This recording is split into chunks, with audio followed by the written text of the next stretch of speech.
ಓಂ ಶ್ರೀ ಗುರುಭ್ಯೋ ನಮಃ. ಶ್ರೀಮದ್ಭಗವದ್ಗೀತಾ 5ನೇ ಅಧ್ಯಾಯ 17ನೆಯ ಶ್ಲೋಕ. ತದ್ಬುದ್ಧಿಯಸ್ತದಾತ್ಮಾನಃ ತನ್ನಿಷ್ಠ ತತ್ಪರಾಯಣಃ ಗಚ್ಚಂತಿ ಅಪುನರಾವೃತ್ತಿಂ ಜ್ಞಾನನಿರ್ಧೂತ ಕಲ್ಮಷಾಃ.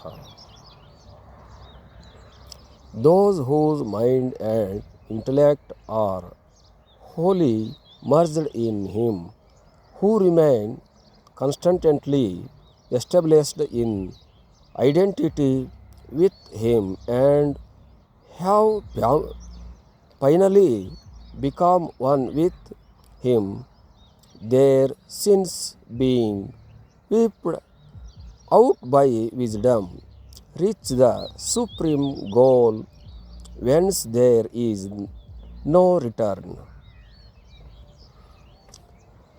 ಆತ್ಮಜ್ಞಾನವನ್ನು ಹೊಂದಿರತಕ್ಕಂಥವರ ಅವಸ್ಥೆಯನ್ನು ಇಲ್ಲಿ ಹೇಳ್ತಾ ಇದೆ. ಅವರು ಯಾವ ಸ್ಥಿತಿಯಲ್ಲಿ, ಯಾವ ಸುಖದಲ್ಲಿ, ಯಾವ ಸ್ಥಾನದಲ್ಲಿ, ಯಾವ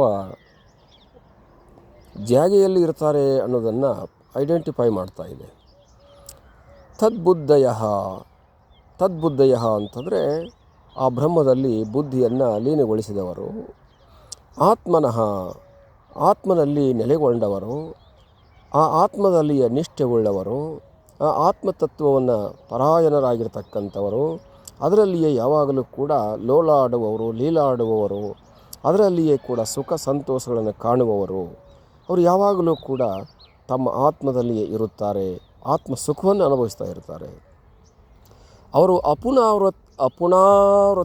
ಪುನರಾವೃತ್ತಿರಹಿತವಾಗಿರ್ತಕ್ಕಂಥ, ಅಪುನರಾವೃತ್ತಿಯಾಗಿರ್ತಕ್ಕಂಥ, ಜನ್ಮವೇ ಇಲ್ಲದಿರತಕ್ಕಂಥ, ದುಃಖವೇ ಇಲ್ಲದಿರತಕ್ಕಂಥ, ಮರಣವೇ ಇಲ್ಲದಿರತಕ್ಕಂಥ ಆ ಆತ್ಮ ಸುಖವನ್ನು, ಆ ಸ್ಥಾನವನ್ನು ಹೊಂದುತ್ತಾರೆ. ಅಂದರೆ ಅವರು ಜ್ಞಾನ ನಿರ್ಧೂತ ಕಲ್ಮಷಃ, ಅಕಲ್ಮಷಮಯವಾಗಿರತಕ್ಕಂಥ ಜ್ಞಾನವನ್ನು ಹೊಂದಿದವರಾಗಿ ಅವರು ಜ್ಞಾನದಿಂದಲೇ ಮುಕ್ತಿಯನ್ನು ಹೊಂದುತ್ತಾರೆ. ಮನುಷ್ಯರು ಒಂದೊಂದರಿಂದ ಒಂದೊಂದು ಸುಖವನ್ನು ಅನುಭವಿಸ್ತಾ ಇದ್ದೇವೆ. ಆ ಒಂದೊಂದು ಸುಖಗಳು ಕ್ಷಣಿಕ ಸುಖಗಳು ಮತ್ತು ತೃಣ ಸಮಾನವಾಗಿರ್ತಕ್ಕಂಥ ಸುಖಗಳು ಆಗಿರುವುದರಿಂದ ಅದಕ್ಕೆ ಇಲ್ಲಿ ಹೇಳ್ತಾ ಇರೋದು ಜ್ಞಾನ ನಿರ್ಧೂತ ಅಂತ. ಜ್ಞಾನದಿಂದ ನಿರ್ದೇಶವಾಗಿರತಕ್ಕಂಥ, ಜ್ಞಾನದಿಂದ ಪ್ರಾಪ್ತಿಯಾಗಿರ್ತಕ್ಕಂಥ, ಜ್ಞಾನದಿಂದಲೇ ಲಭ್ಯವಾಗಿರತಕ್ಕಂಥ ಅಕಲ್ಮಷವಾಗಿರತಕ್ಕಂಥ ಜ್ಞಾನ, ಅಕಲ್ಮಷವಾಗಿರ್ತಕ್ಕಂಥ ಮೋಕ್ಷವನ್ನು ಹೊಂದುತ್ತಾರೆ ಅಂತ.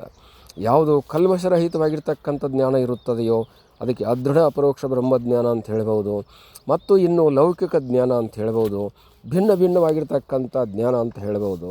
ಅಕಲ್ಮಷಃ ಮತ್ತು ಈ ಜ್ಞಾನ ಏನಿದೆಯಲ್ಲ ಇದು ಯಾವಾಗಲೂ ಕೂಡ ಜನ್ಮ ಮರಣಗಳನ್ನು ಬಾರದಿರತಕ್ಕಂಥ ಸ್ಥಾನವನ್ನು ಕೊಡುತ್ತದೆ.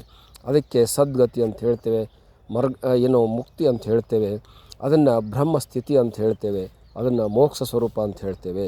ಹಾಗಾಗಿ ತತ್ಪರಾಯಣಃ, ಆ ಬ್ರಹ್ಮದಲ್ಲಿಯೇ ಲೀನವಾಗಿರ್ತಕ್ಕಂಥವ್ರು, ಬ್ರಹ್ಮವನ್ನು ಚಿಂತನೆ ಮಾಡ್ತಕ್ಕಂಥವ್ರು, ಬ್ರಹ್ಮದಲ್ಲಿಯೇ ಯಾವಾಗಲೂ ಸತತವಾಗಿ ಪಠನ ಪಾಠನ ಮೊದಲಾದವುಗಳಲ್ಲಿ ತೊಡಗಿಕೊಂಡವರು ಅಪುನರಾವೃತ್ತಿಂ ಅಂತ ಹೇಳಿರುವಂಥದ್ದು. ಪುನರಾವೃತ್ತಿ ರಹಿತವಾಗಿರತಕ್ಕಂಥ ಆ ಸ್ಥಾನವನ್ನು, ಆ ಮಾನವನ್ನು, ಆ ಸ್ಥಳವನ್ನು ಹೊಂದುತ್ತಾರೆ. ಕಾರಣ ಏನಂತಂದರೆ ನದಿಗಳೆಲ್ಲವೂ ಸಮುದ್ರವನ್ನು ಸೇರಿದ ಮೇಲೆ ಮತ್ತೆ ಅವು ಹೇಗೆ ಪುನರಾವೃತ್ತಿಮಯವಾಗಿರ್ತಕ್ಕಂಥ ನದಿಯಾಗಿ ಬರುವುದಿಲ್ಲವೋ, ಮತ್ತು ಅವು ಹೇಗೆ ಹಳ್ಳಗಳಾಗಿ ಬರುವುದಿಲ್ಲವೋ, ಮತ್ತು ಅವು ಹೇಗೆ ಮತ್ತೊಂದು ರೂಪ ನಾಮಗಳನ್ನು ಹೊಂದುವುದಿಲ್ಲವೋ, ನಾಮರೂಪ ಕ್ರಿಯಾರಹಿತವಾಗಿರತಕ್ಕಂಥ ಆ ಸಮುದ್ರದಲ್ಲಿ ಏಕವಾದಂತೆ ಈ ಮನುಷ್ಯನು ಕೂಡ ಜ್ಞಾನವನ್ನು ಹೊಂದಿರತಕ್ಕಂಥವನು ನಾಮರೂಪರಹಿತವಾಗಿರ್ತಕ್ಕಂಥ ಪರತತ್ವದಲ್ಲಿ, ಪರಬ್ರಹ್ಮದಲ್ಲಿ ಲೀನವಾಗಿರುತ್ತಾನೆ. ಅದನ್ನೇ ಮೋಕ್ಷ ಎಂದು ಹೇಳಲಾಗಿದೆ. ಏನು ಮೋಕ್ಷ ಅಂತಂದರೆ ಮತ್ತೊಂದು ಬಾರಿ ಈತನು ಈ ರೀತಿಯಾಗಿರ್ತಕ್ಕಂಥ ಬಂಧನಗಳಿಂದ ಬಿಡುಗಡೆಯನ್ನು ಹೊಂದಿಕೊಂಡಿರ್ತಾನೆ.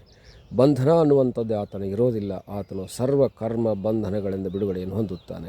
ಅವನಿಗೆ ಯಾವ ಸಂಬಂಧ, ಶರೀರ ಸಂಬಂಧ ಆಗಲಿ, ಪ್ರಾಣ ಸಂಬಂಧ ಆಗಲಿ, ಇಂದ್ರಿಯ ಸಂಬಂಧ ಆಗಲಿ, ಕರ್ಣ ಸಂಬಂಧಗಳಾಗಲಿ, ಇನ್ನು ಭೋಗಭಾಗ್ಯಗಳ ಸಂಬಂಧಗಳಾಗಲಿ, ಯಾವ ಪಾಪ ಲೋಪಗಳ ಸಂಬಂಧವಾಗಲಿ, ಇವು ಯಾವುವು ಇಲ್ಲದಿರತಕ್ಕಂಥ, ಅಚ್ಚಳಿಯದಿರತಕ್ಕಂಥ, ನಾಶವಾಗದಿರತಕ್ಕಂಥ, ಕ್ಷಯವಾಗದಿರತಕ್ಕಂಥ, ಸಾತಿಸ್ಯ ಪತನಾದಿಗಳ ರಹಿತವಾಗಿರತಕ್ಕಂಥ ಸುಖವನ್ನು, ಶಾಂತಿಯನ್ನು ಹೊಂದುತ್ತಾನೆ. ಅದನ್ನೇ ಮೋಕ್ಷ ಎಂದು ಹೇಳಲಾಗಿದೆ. ಅಂಥ ಮೋಕ್ಷವು ಜ್ಞಾನದಿಂದಲೇ ಪ್ರಾಪ್ತವಾಗುವಂಥದ್ದು, ಅದು ಬ್ರಹ್ಮಜ್ಞಾನದಿಂದಲೇ ಪ್ರಾಪ್ತವಾಗುವಂಥದ್ದು. ಅದಕ್ಕೆ ಜ್ಞಾನ ನಿರ್ಧೂತ ಅಕಲ್ಮಷಾಹ ಅಂತ ಹೇಳಲಾಗಿದೆ. ಅಕಲ್ಮಷ ಅಂತಂದರೆ ಕಲ್ಮಸರಹಿತವಾಗಿರತಕ್ಕಂಥ ಜ್ಞಾನದಿಂದ ಆತನು ಆ ಸದ್ಗತಿಯನ್ನು ಹೊಂದಿ ಸದ್ಯೋನ್ಮುಕ್ತನಾಗುತ್ತಾನೆ, ಪರಿಪೂರ್ಣ ಪರಬ್ರಹ್ಮವಾಗುತ್ತಾನೆ ಅನ್ನುವಂಥ ಆಶಯವನ್ನು ಇಲ್ಲಿ ಅವಕಾಶವನ್ನು ಒದಗಿಸಿಕೊಟ್ಟಿದೆ. ಹರಿ ಓಂ ತತ್ಸತ್.